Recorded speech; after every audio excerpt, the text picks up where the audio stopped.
Cameroun, la crise qui secoue le sud-ouest et le nord-ouest du pays aurait désormais atteint des proportions alarmantes. Le porte-parole du gouvernement déplore une escalade de la violence.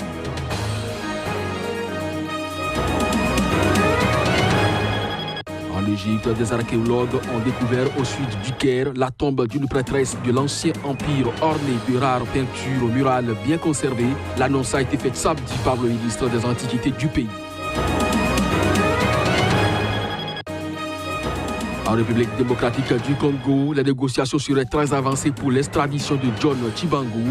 L'ancien colonel arrêté en Tanzanie est accusé de rébellion armée par Kinshasa. Mesdames, Messieurs, bonjour et bienvenue dans cette édition que nous ouvrons par le Cameroun, où la crise qui secoue le sud-ouest et le nord-ouest du pays aurait désormais atteint des proportions alarmantes. Le porte-parole du gouvernement a déploré une escalade de la violence, tandis que l'organisation internationale Crisis Group alerte d'un risque d'une insurrection. Reportage. La crise dans les régions de l'Ouest à majorité anglophone au Cameroun rime avec une escalade de la violence. Le constat du porte-parole du gouvernement camerounais est confirmé par l'organisation internationale Crisis Group qui craint le pire. Les revendications initialement d'ordre social sont devenues politiques et certains groupes privilégient désormais des actions armées. Selon l'organisation, au moins 23 gendarmes et policiers camerounais ont été tués ces 3 derniers mois et 115 civils tués par les forces de sécurité depuis septembre dernier. Sur place, des groupes d'autodéfense se multiplient. On dénombre pour l'heure plus d'une dizaine de groupes présents dans les 2 régions, mais aussi 2 à 3 principales milices, les ADF et CSDF. Ces milices principales, de concert avec les groupes d'autodéfense, organisent des attaques contre des postes militaires, des postes de gendarmerie et des postes de police.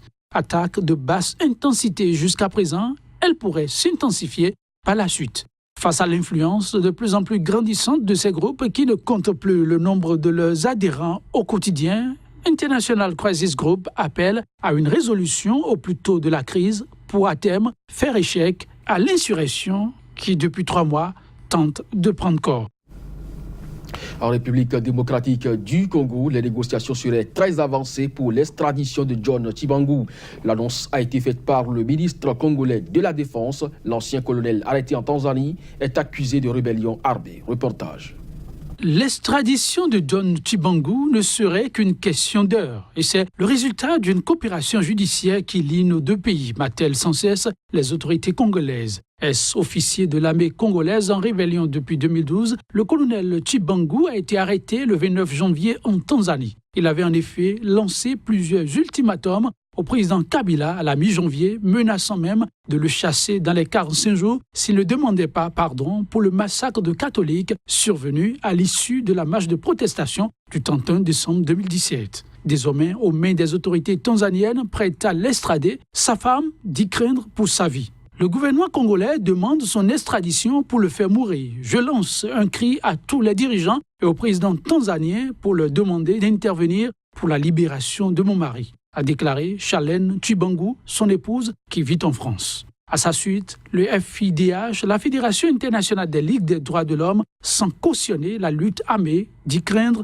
un risque pour son intégrité physique en cas d'extradition vers la RDC. Pour les services de sécurité congolais, le colonel Tchibangu a fait plus que d'envoyer des vidéos de menaces sur les réseaux sociaux.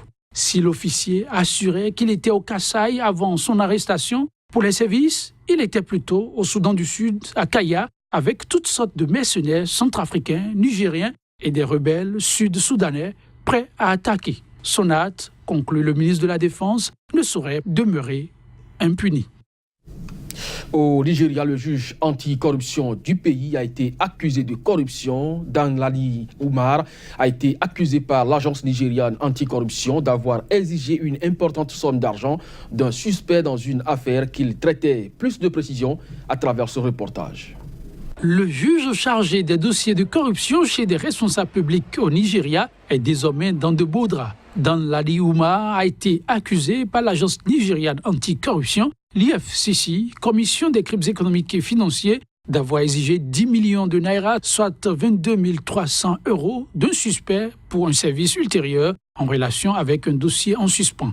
Le juge aurait aussi reçu en 2012, par le biais de son assistant, 1,8 million de naira du même suspect en relation avec le cas qu'il traitait. Précédemment, Danladi Ouma, président le tribunal du Code de conduite du pays, une cour spéciale chargée de juger les dossiers de fausses déclarations de patrimoine et de revenus, avait acquitté en 2017 le président du Sénat, Bukola Saraki, accusé de corruption lorsqu'il était gouverneur de l'État de Kwara de 2003 à 2011. C'est lors de cette procédure que les soupçons contre lui sont apparus pour la première fois avant de s'intensifier avec l'acquittement de Saraki.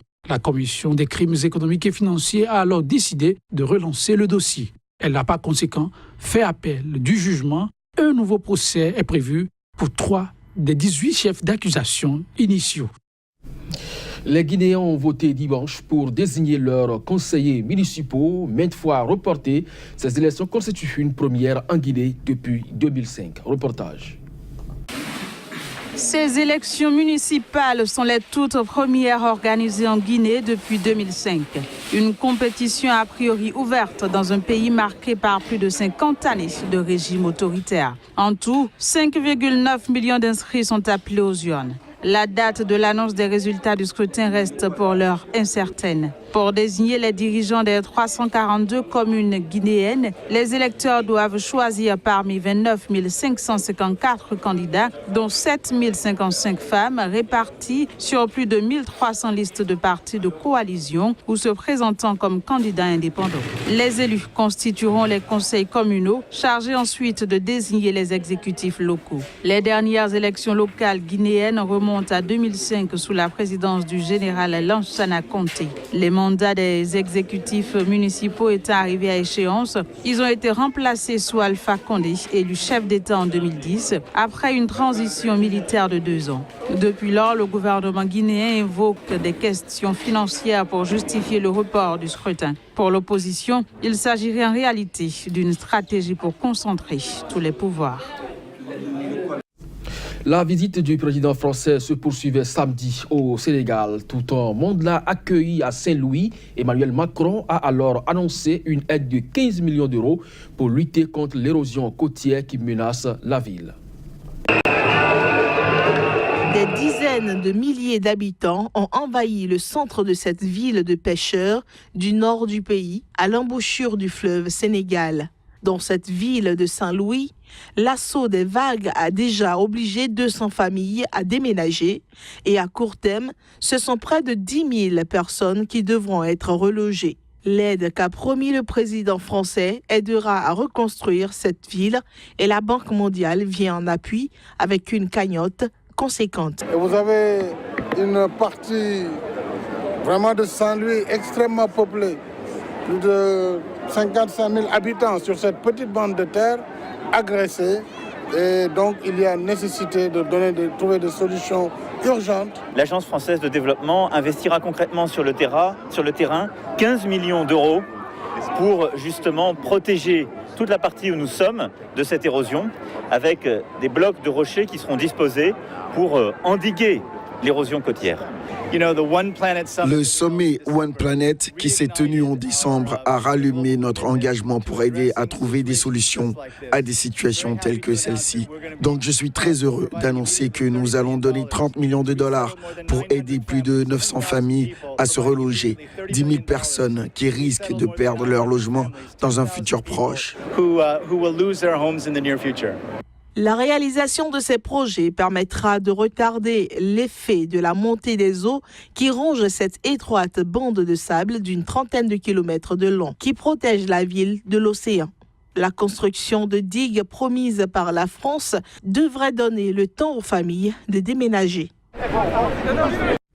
Rendons-nous en Égypte où des archéologues ont découvert au sud du Caire la tombe d'une prêtresse de l'ancien empire ordé, de rares peintures murales bien conservées. L'annonce a été faite samedi par le ministre des Antiquités de l'Égypte. Reportage. C'est un véritable coup de maître pour l'archéologie égyptienne. La tombe découverte serait en réalité celle de Hebtet, prêtresse pour la déesse de la fertilité Hathor, ayant vécu au temps des pharaons.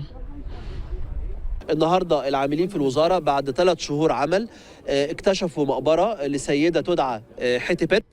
Aujourd'hui, après 3 mois de travail, le personnel du ministère a révélé la tombe d'une femme qui a probablement vécu lors de la 5e dynastie des pharaons. Il y a des peintures de couleurs dans la tombe. Le travail n'est pas encore terminé, mais il va continuer dans la période à venir.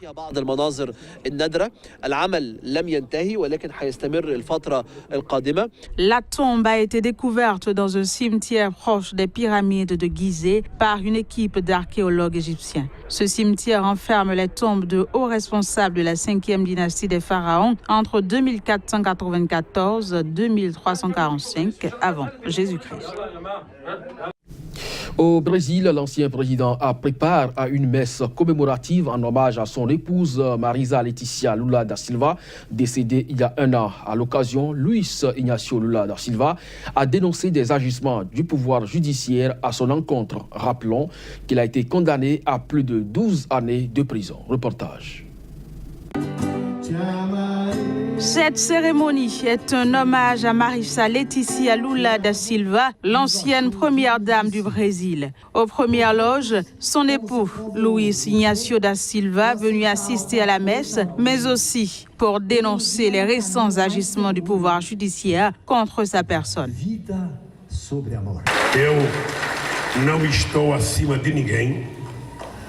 Je ne suis au-dessus de personne. Je ne suis pas au-dessus des lois. Je pense que nous devons avoir la justice dans ce pays et je pense que le pouvoir judiciaire est une institution puissante, intelligente et extraordinaire. Mais il y a également au sein de cette institution des gens qui ne sont ni extraordinaires ni de bonne foi. Il y a aussi des gens qui agissent plus comme agents du parti que comme représentants du pouvoir judiciaire. Do que como alguém representando o Poder Judiciário.